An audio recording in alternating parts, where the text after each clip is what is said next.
ቸርች ያለ ሰው እኮ አይደለም ሊገሉት ፕላን ያደረጉ ሰዎች እንዲህ ሲያዩት የመላእክ ፊት መሰላቸው። ኤኮ የእግዚአብሔር ቃል ጉልበት ነው ታውቃለህ። የእግዚአብሔር ቃል በሙሉ ኃይሉ ሲመጣ ቁርበትን አፌክት ያደርገዋል። በመንፈስ ሴንስ የምታደርገው ስጋ ላይ ይወርዳል። አይ መንፈስ ሲሰጥ አጥንቱን ቅልጥሙን ጅማቱን ይበትናል። መንፈስ ሲሰጥ ነፍስና መንፈሱን ይሰነጥቀዋል።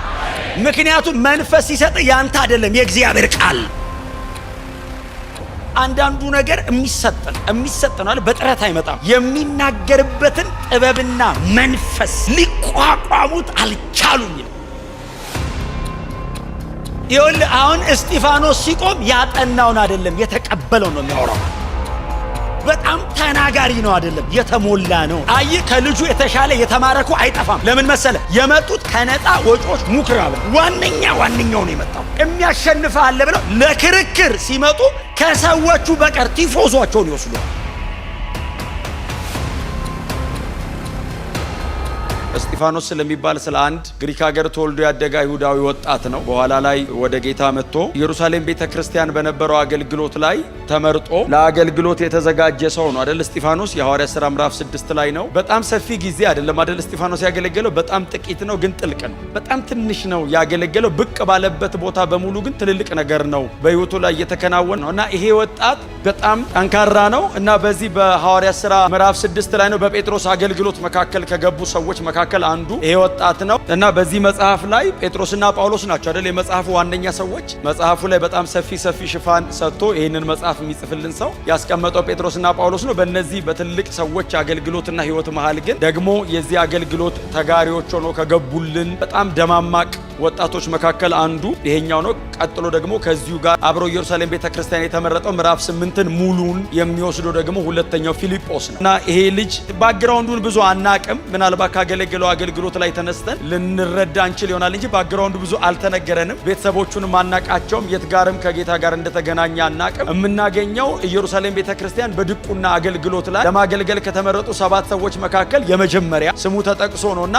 መንፈስ ቅዱስና ጥበብ የሞላባቸው የመረጡ ሲባል መንፈስ ቅዱስ የሞላበት ነው ማለት ነው። የአገልግሎቱ መመዘኛ አንዱ ስለሆነ መንፈስ ቅዱስ የሞላበት ነው። ቀጥሎ ጥበብም ደግሞ የተሞላ ነው። ተምሮ ያገኘ አይነት ሳይሆን የተሞላ አይነት ነው እና መንፈስ ቅዱስ ጥበብ የሰጠውም አይነት ወጣት ነው።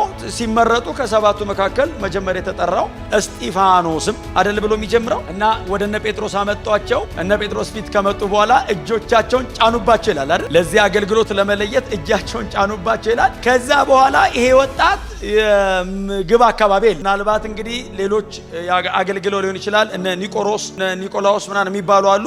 እነሱ አገልግሎት ሊሆን ይችላል አገልግሎቱን። ከዛ በኋላ ያው ስለተሳለጠ ዲያቆናት ከተመረጡ በኋላ የእግዚአብሔርም ቃል በኃይል ያድግና ያሸንፍ ነበር ይላል። ተስተካከለ አይደል? አሁን እንትኑ ሲሆን ጴጥሮስ ፕሮፐርሊ መስበክ ቻለ። ሌሎቹም በደንብ ተለቀው ማገልገል ስለቻሉ የእግዚአብሔር ቃል በኃይል እያደገ እየሰፋ ሄደ፣ እየጠቀለለ እየወረሰ ሄደ ይላል። እና ይሄ ወጣት እጅ ከተጫነበት በኋላ ቀጥሎ የምታገኙት በየምኩራቡ ነው የምታገኙት። በየምኩራቡ እየቆመ የእግዚአብሔርን መንግስት ወንጌል ይሰብክ ነበር ይላል። በጣም ቀላል ነገር ነው፣ ግን በተተና አጠገባቸው ሰው ወንጌል ይሰብክ በሉት እስቲ። እና ይሰብካል ይላል ልጁ። በቃ ይሰብካል። በተገኘው አጋጣሚ በየምኩራቡ እየቆመ ወንጌል ይሰብካል አለና ሉቃስን የምታገኙት ከሐዋርያት ሥራ ምዕራፍ 16 በኋላ የዚህ መጽሐፍ ጸሐፊ እኛ እያለ የሚጽፈው ከምዕራፍ 16 በኋላ ነው አልነበረም። ምናልባት ይሄንን ታሪክ የሚሰማው ከጴጥሮስና ከጳውሎስ ነው። በተለይ የምዕራፍ 7ቱን የእስጢፋኖስን ሙሉን የሰማው ከጳውሎስ ነው። ምክንያቱም ጳውሎስ ሊወግር ገብቶ ነበር፣ ጴጥሮስም አልነበረማ ጉባኤው ላይ። እስጢፋኖስ ተከሶ ገብቶ ነው። ጴጥሮስ ምናልባት ቤተክርስቲያን ሆኖ እየጸለየ ሊሆን ይችላል። ጳውሎስ ግን ሊወግር ገብቶ ነበር። ለዛ ነው ሙሉ ስብከቷል። ጳውሎስ ምን ያህል አድማጭ እንደሆነ የምታየው 60 ቁጥር የፈጀ ስብከት አጻፈው ሉቃስን ቁጫ ነው። ሊወግርም ስለገባ ከተሳሳተ ብሎ መሰለኝ በደንብ ነው የሰማው። ጌታ የተባረከ እና ይሄ ወጣት ቆሞ ይሰብካል ይልና ምናልባት ሳነባው አስተውላችሁ ከሆነ ምዕራፍ 6 ቁጥር 10 ላይ እግዚአብሔር በዚህ ይባርካችሁ። አንዳንዱ ነገር የሚሰጥ ነው በጥረት አይመጣም። የሚናገርበትን ጥበብና መንፈስ ሊቋቋሙት አልቻሉም ይላል። ኦራተር ነው ማለት አይደለም ትርጉሙ። በጣም ተናጋሪ ነው አይደለም የተሞላ ነው። ይኸውልህ አሁን እስጢፋኖስ ሲቆም ያጠናውን አይደለም የተቀበለው ነው የሚያወራው። ለዛ እኮ ነው ጳውሎስ የምናገረው እንዲሰጠኛል። የበለጠ ተናጋሪ አይጠፋም፣ ተቀብዬ ላውራ። ለምን መሰለ? ሰው ከባድ ነው፣ አትቀይሮ፣ ተገርሞ ይሄዳል፣ አይለወጥም። ይሄ ልጅስ ቆሞ ሲያወራ የሚናገርበት በጌታ በኢየሱስ ክርስቶስ ስም ይሄ መንፈስ በዚህ ሕዝብ ላይ ይረፍ። መንፈስ ካንተ ውጪ ነው ማለት ነው። መንፈስ ከሆነ እኔ የለውበትም አያታግልህም ማለት ነው። አይ ከልጁ የተሻለ የተማረኩ አይጠፋም። ለምን መሰለ? የመጡት ከነፃ ወጪዎች ምኩራብ ነው። ዋነኛው ነው የመጣው። የሚያሸንፍ አለ ብለው ለክርክር ሲመጡ ከሰዎቹ በቀር ቲፎዞቸውን ይወስዱ። አንድ ደግሞ አለ ከዚህ የባሰ አጵሎስ የሚሉ ነገር አዋቂ ነው ይለዋል። እሱ እንደ ሉቃስ እኮ የሚገጥመው ሰው ራሱ ነገር አዋቂ ነው ይልና መጣ ይላል። እሱ ሊከራከሩት ሲቆሙ በህዝብ ይረታቸዋል ይላል። በጣም ከባድ ቃል። መሸነፍ በጣም ከባድ። እኛ በአጵሎስ በኩል ስለቆምን እንጂ በእነሱ በኩል ብትቆም መንፈስ ባለበት ሳይድ ሆነን። ክብር ለኢየሱስ ይሁን። እና በጣም ኤጁኬትድ የሆኑ ሰዎች ናቸው በዚህ ፊቱ የቆሙት እስጢፋኖስ ጋር። ህጉን ጥንቅቅ አድርገው የሚያውቁ ናቸው። ልዩነታቸው እሱ መንፈስ አለበት። ክብር ለኢየሱስ ይሁን። አይ መንፈስ ሲሰጥ አጥንቱን፣ ቅልጥሙን፣ ጅማቱን ይበትነዋል። መንፈስ ሲሰጥ ነፍስና መንፈሱን ይሰነጥቀዋል። ምክንያቱም መንፈስ ሲሰጥ ያንተ አይደለም፣ የእግዚአብሔር ቃል ነው። እግዚአብሔር ይወስድሃል ማለት ነው። እግዚአብሔር ባንተ አፍ ያወራል ማለት ነው። እግዚአብሔር ባንተ እግር ይረግጣል። እግዚአብሔር ባንተ እጅ ይጨብጣል። ሰውየው ቆሞ ሲያወራ መለኮት ነው በሱ የሚያወራው።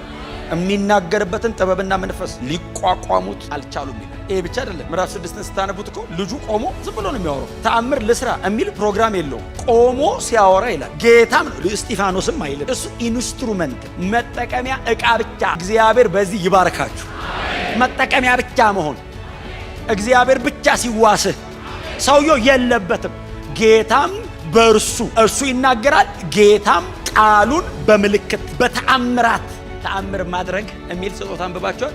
አንደኛ ቆሮንቶስ ምዕራፍ 12 ላይ ተአምር ማድረግ ማለት ባይዘው እንተ ሜካኒካል አይደለም። ሆነ የምትለው እኮ አይደለም። ተአምር ማድረግ ይሰጣል ማለት እንጀራ መብላት እንደሚቀልህ ለነሱ ይቀላል። ልጁ ዝም ብሎ ሲሰብክ እግዚአብሔር ተአምራት ያደርግ ነበር ይላል። ብዙ ሰዎች ነፃ ይወጣሉ፣ አጋንንቶች ይጮሃሉ። ልጁ ምንድነው ስራው? መስበክ። የእግዚአብሔርን ቃል በመንፈስ ይሰብከዋል። ክብር ለኢየሱስ ይሁን። ተአምራቶች ይከናወኑ ነበር ይላል።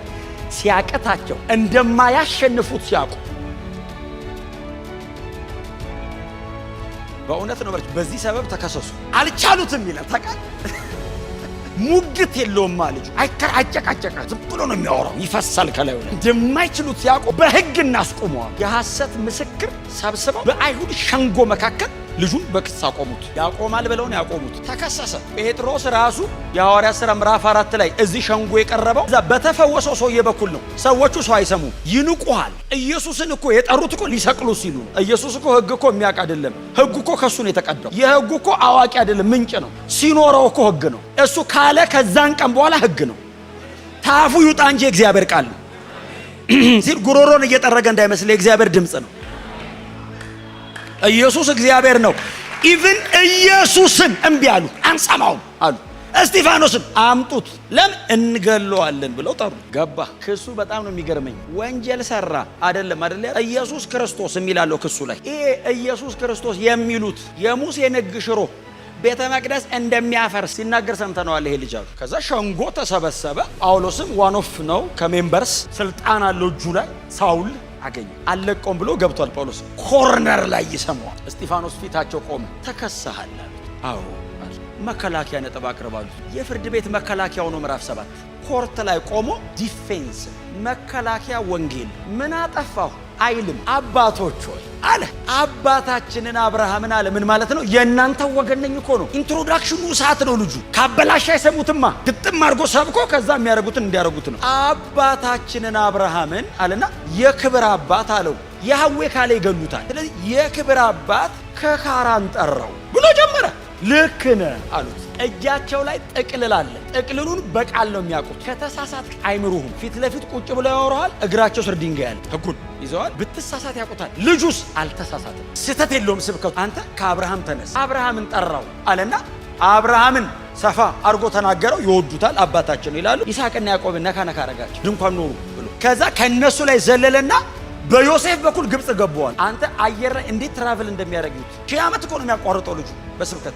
በዮሴፍ በኩል ግብጽ ገባዋልና ግብጽ በዮሴፍ በኩል ገብቶ 400 ዓመት አጥፎ ሙሴ ጋር መጣ። በሙሴ በኩል ዘጸአት ተከናወነ አለና የሙሴ ረዘም ማድረገው፣ ምክንያቱም ሕግ አምጪ ነው። ከሙሴ ጋር አብሮ መጣና የሙሴን ተአምራት ነገራቸው። ሰዎቹ ልባቸው ትርክክን ያለው ውሃ ሆኑ። በቃ አዋቂ ነው ይሄ ልጅ የኛ ወገን ነው አሉ። ይዟቸው እኮ ሊወጣ እነሱን መስሎ እሱን ሊያስመስላቸው ሰሙት። ከዛ መገናኛይቱ ድንኳን ብሎ ስላነሳ በመገናኛይቱ ድንኳን ምክንያት ኢያሱናል ይዟት ወደ ከነዓን ገባ አለና ድንኳኗን አለና ዳዊት ጋር መጣ። ቤት ልስራልህ አለው ብሎ ከድንኳን ላውጣህ እግዚአብሔርን አለው ብሎ ዳዊትን ነካው በዚህ ውስጥ። ከዛ አንተ ሰራሊም ልጅ ሰለሞን ነው የሚሰራልኝ ብሏል ብሎ ሰለሞንን ነካው ስብከቱ ማለት። ከዛ ምን አይነት ቤት ነው የምትሰሩልኝ? ሰው በሰራው ቤት አልኖርም ብሎ ኢሳይያስ ጋር መጣ። ከዛ ኢየሱስ ጋር መጣ። 1440 ዓመት በ54 ቁጥር ነው የበረረው። እግዚአብሔር እንደዚህ አይነት ዕውቀትም ሙቀትም ያለበት እሳት ያርጋችሁ። ዕውቀቱ ቨርዥን እኮ ይመርጣል። እጃቸው ላይ ባለው ትርጉም እኮ ነው የሰበከው። እነሱ እጅ ላይ ነበረው አንድ ኤሌክሴክስ ነው እና የሚባል ትርጉም ነበር አሉ። በዛ ዘመን ተተርጉሞ እጃቸው ላይ ይዘውታል። በትርጉሙ በቀደመው ይከብዳቸዋል ብሎ በአዲሱ መደበኛ አርጎ ብትነሳ አንድ ሰው እጁን አንስቶ ተሳስተሃል ያለው የለም። እነሱ መካከል ፈሪሳውያን አሉ፣ ጸሐፍት አሉ፣ ራይተርስ ህጉ እንትኑ ፓፒረሱ ሲያረጅ ደግሞ የሚጽፉ እኮ አይደለም ለሚጽፈው ሰውዬ በቃል የሚያወሩ ማለት ነው። ኮማና ፉል ስቶፕ የት ጋር እንዳለ ያውቃሉ። ህጉን እንዳይመስል ስርዓተ ነጥብ ሳያረጉ እነሱ ፊት ቆሞ አልተሳሳተም። ምን አይነት ኤክሰለንስ! በዚህ መጠን ማገልገል፣ በዚህ ልክ መሮጥ። መጨረሻ ላይ መጽሐፍ ሲናገር ልጁ ሲያወራ ይላል። ቸርች ያለ ሰው እኮ አይደለም ሊገሉት ፕላን ያደረጉ ሰዎች እንዲህ ሲያዩት የመላእክ ፊት መሰላቸው። ጂሰስ ይሄ እኮ የእግዚአብሔር ቃል ጉልበት ነው። ታውቃለህ? የእግዚአብሔር ቃል በሙሉ ኃይሉ ሲመጣ ቁርበትን አፌክት ያደርገዋል። በመንፈስ ሴንስ የምታደርገው ስጋ ላይ ይወርዳል። ቁርበቱ ተቀየረ ይላል። ታውቃለህ? ተለወጠ፣ ትራንስፎርም አደረገ ልጁ። ኖርማል አይደል አንተ ይላል። አበራ ብሎ እንደዚህ አይነት ሲያዩ ስቲል እያብረቀረቀ ነው። እኔ ነኝ ወይስ ፊቱ እያበራ ነው? የአማልክት ልጅ አይመስልም ይሏል። ቀኑ ሙሉ ፀሐይ ላይ የቆመ ከምኩራብ ምኩራብ የሚንከራተት በፀሐይ የተቃጠለ የገረጣ ፊት ያለው ልጅ፣ አቧራ የጠገበ እግር ያለው ድርቅርቅ ያለ የነ ጴጥሮስ ቢጤ በጣም እየጾመ እየጸለየ ክስት ያለ ልጅ እኮ ነው። የእግዚአብሔር ቃል በላይ ላይ ሲመጣ ጨርቅን ያልፈዋል፣ አለባበስን ያልፈዋል፣ ስታተስን ይሰብረዋል። አይ የኑሮ ደረጃ አይወስነውም። አይ ፈሪሳውያን በጣም የተከበሩ እሱ የተናቀሉ። የእግዚአብሔር ቃል ሲመጣ አስተካከለው። ታውቃለህ? ቦታ ቦታ ሲያዛቸው የአማልክት ልጅ መሰለ ይላል። የእግዚአብሔር ቃል በሙሉ ኃይሉ በላያችሁ ላይ ይምጣ። በእውነት ከንግግር ይለፍ። እናንተ ቤት ፊታችሁ ላይ ይታይ። ሰዎች የእግዚአብሔርን ቃል በአካል ይዳሱ ትላያችሁ ላይ። በዚህ አይነት ሌቭል ያገለገለ ይሄ ልጅ ብቻ ነው ኒው ቴስተመንት ላይ በጣም ማይትሊ የእግዚአብሔርን ቃል ገልጠዋል እኮ። በጣም አስደናቂ ናቸው አባቶቻችን፣ እጅግ አስደናቂ ናቸው። ይሄ ልጅ ግን ከመገለጥ አለፈ፣ እላዩ ላይ መጣ። ታውቃለህ? መልእክት ይሄ ነው። ከእናንተ ባልሆነ አይነት መንፈስ ታገለግላላችሁ። እናንተ እንዳልሆናችሁ በሚያስታውቅ ክብር ታገለግላላችሁ። እነሱ አይደሉም ይባላል። የሚናገሩበት ጥበብና መንፈስ አጸናው በተአምር ምልክት አለ። አታየውም። ልንክደው ማንችለው ነገር ተከናወነ። ቁርበቱ ተለወጠ። ሆኖ አያውቅም። ይሄ ቁርበቱ ተቀየረ። ምንድነው የሚለው መጽሐፍ? የተዋረደውን ሰውነቱን እላዩ ላይ መጣበት። የእግዚአብሔር ቃል በዚህ መጠን በእናንተ ይገለጥ። በእውነት ከንግግር ይውጣ። የእግዚአብሔር ቃል ከመረዳት ይለፍ። አንደርስታንዲንግ፣ ይሄ መረዳታችሁ እዚህ ላይ ይምጣ። ሰው ሲያያችሁ ተለወጠ ይበላል። ምንም አይነት የህይወት ደረጃ ውስጥ ልትሆኑ ትችላላችሁ። ቁርበታችሁ ላይ፣ ስጋና ደማችሁ ላይ የእግዚአብሔር ቃል አሸንፎ ይምጣ። ከለበሳችሁት ልብስ በላይ የእግዚአብሔር ቃል በእናንተ ይታይ። ከንግግራችሁ፣ ከስኪላችሁ በላይ፣ ከችሎታችሁ በላይ የእግዚአብሔር ቃል ጉልበት በእናንተ ይገለጥ።